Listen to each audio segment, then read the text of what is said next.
Assalamualaikum warahmatullahi wabarakatuh. Nanda semuanya.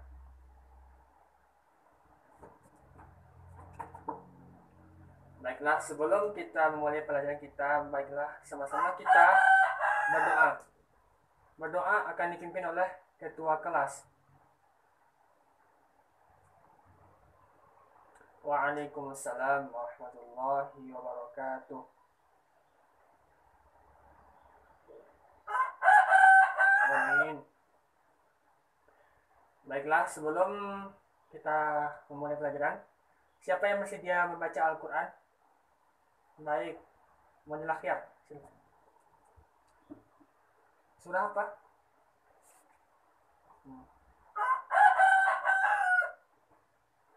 Shadaqallahul azim. Semoga dengan bacaan Al-Quran tadi dari saudara Muhammad Akhyar tadi, lancarlah acara kita, proses belajar mengajar kita dari awal sampai akhir. Amin. Baiklah, Bapak akan mengambil absen.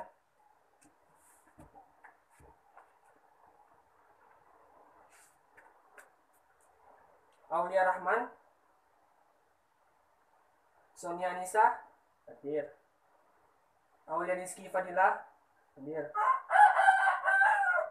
Robi, hadir. Rido, hadir. Indra, hadir. Alhamdulillah hadir semuanya ya. Anda semua. Perkenalkan nama Bapak Ilham. Bapak berasal dari Batipu, Kabupaten Tanah Datar. Bapak insya Allah semester ini akan mengajar menggantikan Bapak Henryson. Apakah ada yang ingin tanyakan? Oh, tidak ada. Baiklah, Bapak akan menyampaikan tujuan dari pembelajaran kita. Tujuan pembelajaran kita yaitu siswa dapat menjelaskan pengertian dari iman pada hari akhir. Yang kedua, siswa dapat menjelaskan macam-macam kiamat beserta tanda-tandanya. Yang ketiga, siswa dapat menjelaskan fase-fase dari kiamat hari akhir atau hari akhir tersebut. Baiklah, pertama kita akan masuk pada pengertian iman pada hari akhir.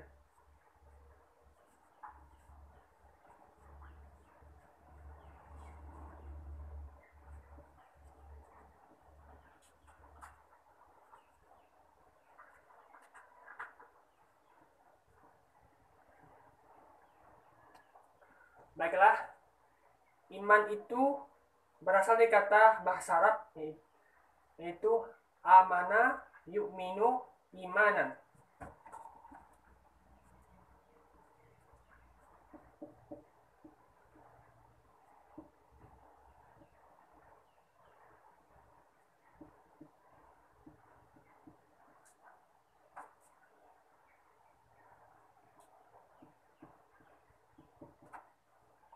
Yang berarti percaya. Jadi, sedangkan hari akhir itu adalah hari berakhirnya seluruh kehidupan alam semesta ini. Jadi bisa kita simpulkan, iman kepada hari akhir adalah kita meyakini dan mempercayai bahwasannya kehidupan hari akhir itu, kehidupan alam semesta itu pasti akan berakhir. Baiklah Anda semua, selanjutnya kita masuk pada macam-macam kiamat dan tanda-tandanya.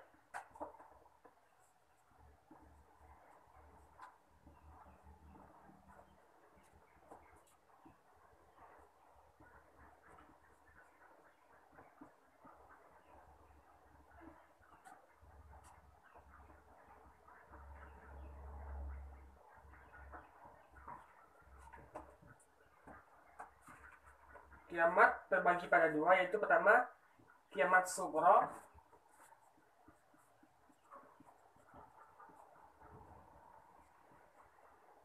Yang kedua, kiamat kubro. Jadi, Anda semua Bapak akan membagi kalian menjadi dua kelompok. Kelompok pertama yaitu mencari pengertian dari kiamat sugro dan tanda-tandanya. Kelompok kedua mencari tentang pengertian kiamat kubro dan tanda-tandanya. Baiklah, terima kasih kepada Ananda semuanya telah mempresentasikan mengenai tentang kiamat sugro dan kiamat kubro. Baiklah, Bapak akan memberikan penguatan sedikit. Tanda-tanda kiamat sugro. Sebelum kita mengenal tanda-tanda kiamat sugro, Bapak akan jelaskan. Seperti yang dijelaskan oleh kelompok pertama tadi, kiamat sugro adalah tanda-tanda kiamat kecil yang menyebabkan hancurnya alam semesta ini. Tanda-tandanya seperti banyaknya orang yang mati mendadak, banyaknya amanah yang disia-siakan, hari berlalu secara cepat, masjid dibangun secara mewah tapi jamaahnya sedikit, lalu orang berlomba-lomba dalam membangun gedung-gedung yang tinggi, lalu munculnya salju dari tanah Arab seperti yang telah kita lihat pada masa sekarang ini, telah turun salju di Arab. Baiklah, selanjutnya kita masuk pada tanda-tanda kubro. Yang pertama yaitu dukhon. Dukhon ini Bapak akan jelaskan. Dukhon ini dalam hadis dijelaskan bahwasanya terjadi dalam 40 hari 40 malam, yang dimana tidak bisanya seorang melihat karena saking gelapnya kejadian tersebut. Orang yang beriman, ia pada masa itu akan seperti kena flu saja, tapi orang yang kafir kulitnya akan menjadi melepuh seperti terbakar gitu, saking panasnya. Yang kedua yaitu Dajjal. Dajjal ini memiliki ciri-ciri, yaitu memiliki mata satu, buta sebelah, ada tulisan kafaro di dahinya. Tujuan yaitu adalah untuk menyesatkan manusia. Lalu selanjutnya Dabbah. Munculnya binatang Dabbah itu adalah binatang yang diciptakan Allah sehingga dia mampu berbicara dengan manusia. Dengan hal itu dia bisa membedakan atau memberikan tanda yang mana orang beriman, yang mana orang tak beriman. Lalu yang keempat, terbitnya matahari dari barat. Jika kita lihat sekarang ini terbitnya matahari dari timur, tapi pada tanda kiamat besar itu matahari akan terbit dari barat dan akan terbenam di timur. Pada saat itu manusia yang tobat, dan dalam hadis dijelaskan tobatnya tidak akan diterima setelah ia melihat terbitnya matahari dari barat. Yang kelima yaitu Ya'juj dan Ma'juj. Ya'juj dan Ma'juj inilah dua ciptaan Allah Ta'ala yang dimana untuk menguji manusia, keimanan manusia, dimana yaitu membuat kerusakan di muka bumi ini. Yang keenam tentunya Nabi Isa alaihissalam. Nabi Isa alaihissalam diturunkan oleh Allah untuk menghadapi atau membantu umat Islam untuk melawan dari Dajjal bersama Imam Mahdi.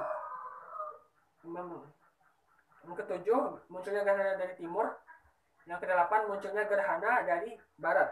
Yang kesembilan munculnya gerhana dari Jazirah Arab. Dan tanda-tanda kiamat terakhirnya itu munculnya api dari Yaman, yang dimana ini akan menggiring manusia untuk berkumpul sebelum ditiupkannya trompet sangkakala. Baiklah, selanjutnya kita akan masuk pada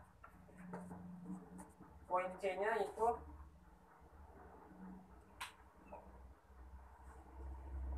fase-fase kejadian hari akhir.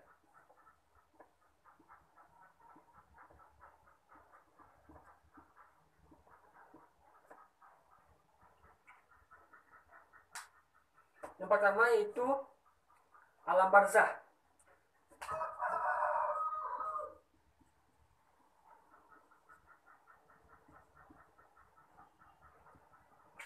Barzah yaitu tempat di mana manusia itu dikuburkan. Jikalau dia mati husnul khotimah, amal solehnya banyak, dia akan mendapatkan nikmat kubur. Namun jika sebaliknya, dia banyak dosa, dia banyak berbuat maksiat, matinya su'ul khotimah, dia akan mendapatkan azab kubur. Yang kedua yaitu yaumul ba'ats.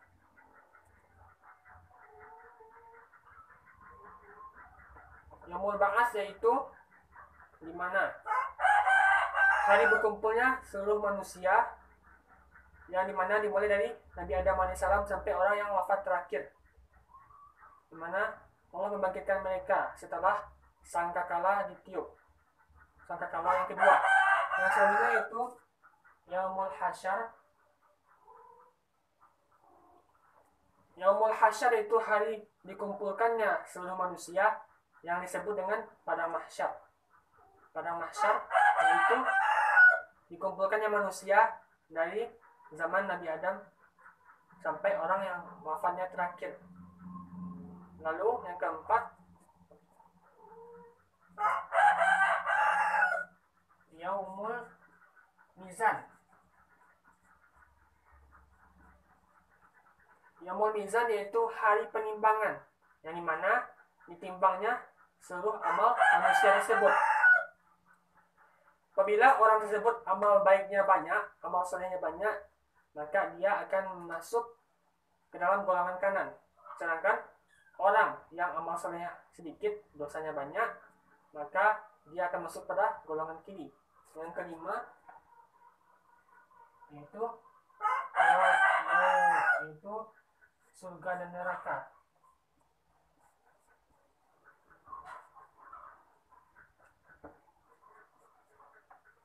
Surga adalah tempat yang bahagia. Maksudnya itu tempat yang semuanya berisi kenikmatan. Surga ini balasan bagi orang-orang yang bertakwa kepada Allah, yang banyak amal solehnya, yang wafat dalam Islam. Sedangkan neraka adalah tempat yang sangat tidak diinginkan oleh seluruh umat manusia. Itu tempat yang sehina-hinanya, yang sangat buruk. Seperti yang dijelaskan bahwasanya neraka ini untuk orang-orang yang sedikit amal solehnya, banyak dosanya, serta wafat su'ul khotimah. Sampai di sini apakah paham? Apakah ada yang ingin bertanya?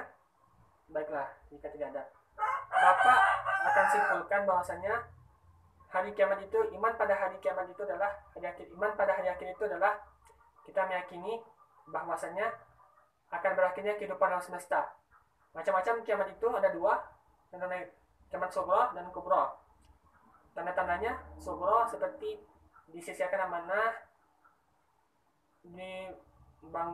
bangunnya masjid yang mewah tapi jamaahnya sedikit, dan lain sebagainya. Sedangkan tanda kiamat kubra seperti yang dijelaskan tadi, munculnya Dajjal, munculnya Nabi Isa, alaihissalam, dan lain sebagainya. Lalu fase-fase kejadian di kiamat itu, pertama itu yaumul, itu alam barzah. Yang kedua yaumul ba'ats. Yang ketiga yaumul hasyar. Yang keempat yaumul mizan. Yang kelima surga dan neraka. Baiklah, mungkin sekian